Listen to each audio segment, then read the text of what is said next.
నర్రెడ్డి సునీత గారు వివేకానంద రెడ్డి గారిని చంపారు అన్నటువంటి దాంట్లో ఆరోపణలు ఎదుర్కొంటున్నటువంటి వ్యక్తి నర్రెడ్డి సునీత, నర్రెడ్డి రాజశేఖర రెడ్డి. ఈమె ఉల్టా అవినాష్ రెడ్డి గారి మీద రోజు మాట్లాడుతూ ఉంటారు.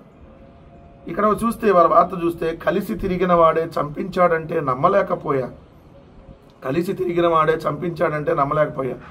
ఎవరు చంపించారు? మీరు కలిసి ఉంటున్నటువంటి మీ ఆయన కదా, ఆస్తి కోసం మీరే కదా, ఇదే కదా ఈరోజు మొత్తం పులివెందులంతా అనుకుంటుంది. ఇక్కడ అవినాష్ రెడ్డిని మంచి లీడర్గా చేయాలని వివేక అనేవారు. అలాంటి వ్యక్తి నాన్న హత్య చేయించడం దారుణం. నాన్న అంత్యయాత్ర చేద్దామంటే జగనన్న వద్దన్నారు. నిన్న కార్యకర్తకు చిన్న దెబ్బ తగిలిందని పులివెందుల్లో పెద్ద ర్యాలీ చేశారు. వివేక కుమార్తె సునీత ఆవేదన, ఆమె ఆవేదన ఏమో కానీ ఆంధ్రజ్యోతి ఎక్కువ ఆవేదన చెందుతూ ఉంది. సో వార్త పెద్ద బ్యానర్ ఐటమ్ అండి ఇది. ఎందుకంటే ఇప్పుడు పులివెందుల్లో జెడ్పీటీసీ స్థానం ఎలక్షన్ జరుగుతుంది కాబట్టి ఏమైనా రంగంలో దించేశారు. ఏమైనా రంగంలో దించి ఆల్రెడీ నిన్న సుప్రీంకోర్టులో సిబిఐ క్లియర్గా చెప్పింది ఇంకా విచారణ పూర్తయింది అని. సో మళ్ళీ మీరు అవినాష్ రెడ్డి గారి మీద ఇక్కడ ఆరోపణలు చేస్తారు.